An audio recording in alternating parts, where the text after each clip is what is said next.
सो हे WhatsApp guys, स्वागत सभी को नई वीडियो में। लेके आ चुका आप लोगों के लिए एसक्यूएल का lecture number 14। I know video आजकल काफी ज्यादा डिले होती रहती है, एक प्रॉपर कंसिस्टेंसी नहीं चल रही क्योंकि काफी सही चीजें चल रही हैं अभी के टाइम पे मेरे साथ। तो या चलो आज के इस लेक्चर में हम जो है देखने चाह रहे हैं अपने दी मोस्ट इंपॉर्टेंट कॉन्सेप्ट जिसका नाम है एग्रीगेट फंक्शन। और ये हमारा एसक्यूएल का लेक्चर नंबर 14 होने वाला है। और यहाँ पे हम सीखने जा रहे हैं एग्रीगेट फंक्शन के बारे में। ठीक है, गेट फंक्शंस, यहाँ पे आर नहीं आता। ओके, सो या एग्रीगेट फंक्शन के बारे में आज हम देखने जा रहे हैं।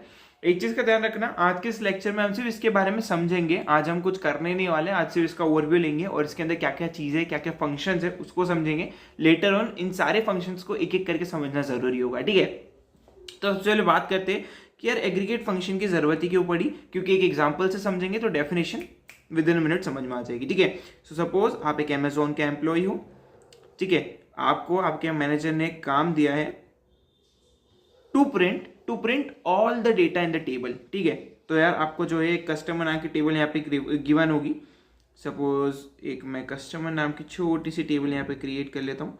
एंड यहाँ पे मैंने क्रिएट कर लिया है, यहाँ पे मैंने क्रिएट कर लिया है। ओके, ज़्यादा बड़ी टेबल नहीं बनाऊंगा, छोटी सी बनाऊंगा अभी। एंड या ठीक है, तो सीरियल नंबर, नेम, एज और सिटी। ठीक है, यहाँ पर हम डेटा दे देते हैं 1 2 3 4।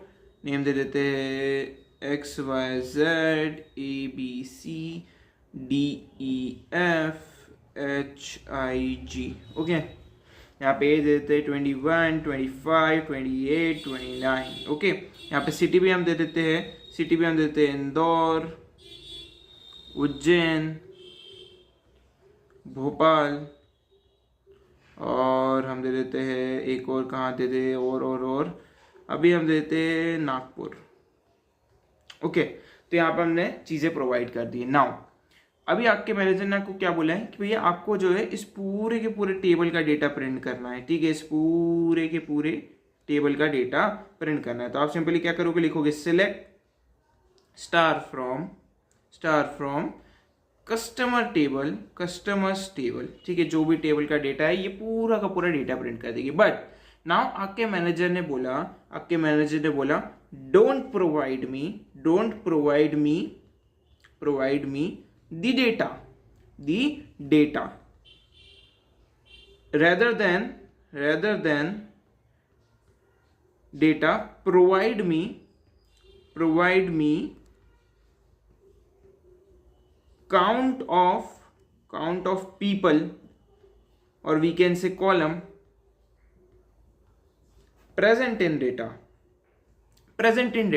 Not only count, also provide me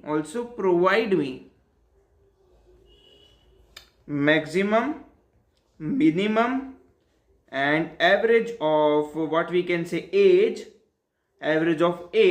and we can say minimum, maximum, average, sum of suppose कोई एक प्राइस नाम का भी कॉलम होगा इसके अंदर, तो sum of price and sum of price and done. Okay, तो you have to provide me this. Now अब आपके मन में क्वेश्चन आएगा कि यार ये कैसे करूंगा, क्योंकि यार मैनेजर ने आपसे क्या क्या मांगा है। मैनेजर ने बोला है कि यार आप मुझे डेटा मत दो, rather than data provide me count, कि कितने नंबर ऑफ लोगों ने उस डेटा, मतलब इस टेबल के अंदर कितने लोगों का डेटा है बेसिकली। ठीक है, नॉट ओनली दैट, उन पर्टिकुलर लोगों का मुझे काउंट चाहिए सबसे पहले। कि यार चलो सपोज मानते हो कि इस पर्टिकुलर टेबल के अंदर 4 लोगों का डेटा है। ठीक है, तो मेरे को काउंट मिल गया। इसके बाद मैंने बोला कि यार मुझे नॉट ओनली काउंट, मुझे मैक्सिमम वैल्यू भी दो। मैक्सिमम वैल्यू मतलब मैक्सिमम एज भी चलो मुझे प्रोवाइड कर दो, या कोई प्राइस नाम का कॉलम होगा तो मैक्स प्राइस मुझे प्रोवाइड करो कि सबसे ज्यादा कितना बड़ा ऑर्डर था हमारे पेज के अंदर। ठीक है, तो सपोज 35,000 का किसी ने ऑर्डर करा सबसे बड़ा अभी इस मंथ में। ठीक है,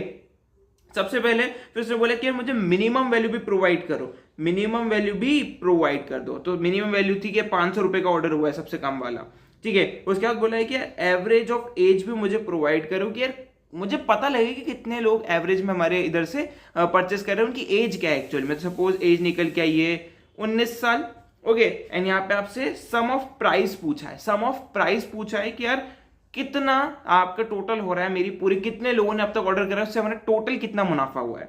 तो सपोज इधर हम लिख देते 1 लाख रुपए का, ठीक है, 1 लाख रुपए का। सो हमारे पास टोटल चीजें आ गई। आप देख सकते हो एक एक लाइन में मुझे चीजें मिल रही है। ये मेरा काउंट है, ये मेरा टोटल मैक्सिमम वैल्यू है कि इतना बड़ा सबसे बड़ा ऑर्डर है, इतना मिनिमम वैल्यू है मतलब इतना मिनिमम ऑर्डर है, एज वेल एज इतनी एवरेज लोगों की एज है जिनने सबसे ज्यादा ऑर्डर करा है, एज वेल एज सबसे ज्यादा जो पूरा पूरा अब तक हमारे कमाई हुई है वो 1 लाख रुपए हुई है, ठीक है।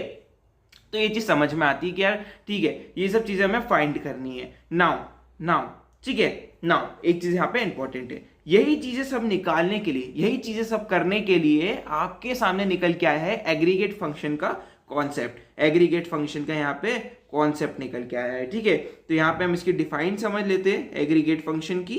Aggregate function, this is a function which provide single value, ठीक है, single value based on result, comma based on result, or we can say basically provide single value based on result। okay, इससे ज्यादा इसको elaborate करने की जरूरत नहीं है। Okay, single value based on the result, जो भी रिजल्ट आ रहा है उसके बेसिस पर आपको एक सिंगल वैल्यू ये हमेशा रिटर्न करेगा, ठीक है। एंड इट रिटर्न ठीक है, return this function which provide single value based on the result, it return a single value at the end, single value at the end. Okay, so ये आपके aggregate function हुए। अब भैया कितने type के aggregate function होते हैं और एग्रीगेट फंक्शन वर्क कैसे करता है, इंटरनली कैसे वर्क करता है। तो फॉर एग्जांपल, एक एग्जांपल के तौर पे समझाता हूं कि किसी प्रोग्रामर ने आपके लिए एक मेथड क्रिएट कर दी, ठीक है, सम नाम की। अगर आप प्रोग्रामिंग करते होगे तो आपको पता होगा कि एक सम नाम की मेथड क्रिएट कर दी, ठीक है। उस मेथड के अंदर उसने एक सम ऑपरेशन परफॉर्म कर दिया कि ठीक है दो वैल्यू है ए और बी, उनका सम ऐड करके सम नाम के वेरिएबल में स्टोर कर दो और वापस से जहां से बुलाया गया उसको इस आउटपुट को भिजवा दो, ठीक है। एंड यहाँ पे जो ये जावा का कोड है तो कंफ्यूज नहीं होना आपको, ठीक है, ऐसे अलग अलग लैंग्वेज के अलग अलग कोड होते हैं। तो यार उसने एक आपके लिए फंक्शन क्रिएट कर दिया है। नाउ अब आपके पास ये एबिलिटी है कि आप सिंपली, आपको बार बार पूरा कोड लिखने की जरूरत नहीं है, आप सिंपली सम फंक्शन बनाओ। सम फंक्शन के अंदर जिसका भी आपको सम करना है बेसिकली वो लिख दो। सपोज मैं प्राइस की रो का सम करना चाहता हूँ, वो ऑटोमेटिकली जाएगा, कहीं पे कुछ कोड लिखा होगा, उस कोड को एग्जीक्यूट करेगा, जो भी आंसर आपको मिलेगा वहां से वो वापस से आएगा इसके पास, और ये आपको जो है आउटपुट में उस आंसर को जो है शो कर देगा, ठीक है। तो ये कुछ इस तरीके से वर्क करता है। तो आपके लिए प्री क्रिएटेड या pre populated already functions created है, जिसको आप बस डायरेक्टली इंप्लीमेंट कर सकते हो अपनी क्वेरीज के अंदर, राइट। तो यार ये कौन से टाइप के फंक्शंस होते हैं उसके बारे में जरा हम बात कर लेते हैं। तो जैसा कि अभी हमने ऊपर पढ़ा, सबसे पहला हमारा फंक्शन होता है count, which is used to count number of values, ठीक है, number of values in a column, used to count number of values in column, ठीक है। इसको हम और ज्यादा एक्सप्लोर करेंगे लेटर ऑन आने वाले दिनों में, ठीक है। सेकेंड चीज मैक्स, ठीक है, मैक्स फंक्शन होता है। अगेन इसके अंदर भी सेम चीज होती है, हमेशा इनके सामने फंक्शन का साइन हमेशा जो है, ऐसे आप कोट्स लगाओगे तो फंक्शन का साइन बनता है, ठीक है। Now it is used to find max value, ठीक है, max value। And number third min value की बात करते हैं तो अगेन डेफिनेशन सेम होने वाली है, बस min वैल्यू फाइंड करने के लिए यूज होता है, ठीक है। एंड इसके बाद आता है एवरेज, ठीक है, and it is use to find average of a value, ठीक है, average of value. Now fifth and the last function जिसका नाम है sum function, which is use to provide sum of a column, ठीक है। सम of a column, आप पूरी जो वैल्यू होगी उस कॉलम के अंदर वो पूरा का पूरा उसका मुझे एक आउटपुट रिटर्न कर देगा, ठीक है। और ये सारे ही फंक्शन मुझे वैल्यू रिटर्न करेंगे, जैसा मैंने आपको बताया ना कि एक आंसर रिटर्न होता है, वो वैल्यू मुझे रिटर्न होगी, ओके। एंड अगेन ये जो है पॉइंट की वैल्यू मुझे प्रोवाइड कर सकता है। ठीक है, आपसे क्वेश्चन हो सकते हैं कि यार एवरेज फंक्शन किस टाइप की वैल्यू रिटर्न करता है, तो आप बोल सकते हो कि पॉइंट टाइप की वैल्यू मुझे रिटर्न कर सकता है, न्यूमेरिक वैल्यू मुझे रिटर्न कर सकता है। Okay, and sum function normal अपनी सिंपल वैल्यूज रिटर्न करेगा, मुझे न्यूमेरिक वैल्यूज रिटर्न करेगा। अगर पॉइंट में है डेटा तो फिर वो मुझे पॉइंट में वैल्यू प्रोवाइड करेगा, जिसे हम फ्लोट वैल्यू बोलते हैं in programming language. Okay, min value again मुझे जो है न्यूमेरिक वैल्यू प्रोवाइड करेगा, एंड मैक्स वैल्यू भी मुझे न्यूमेरिक वैल्यू प्रोवाइड करेगा, एंड ये भी हमेशा मुझे न्यूमेरिक वैल्यू प्रोवाइड करेगा।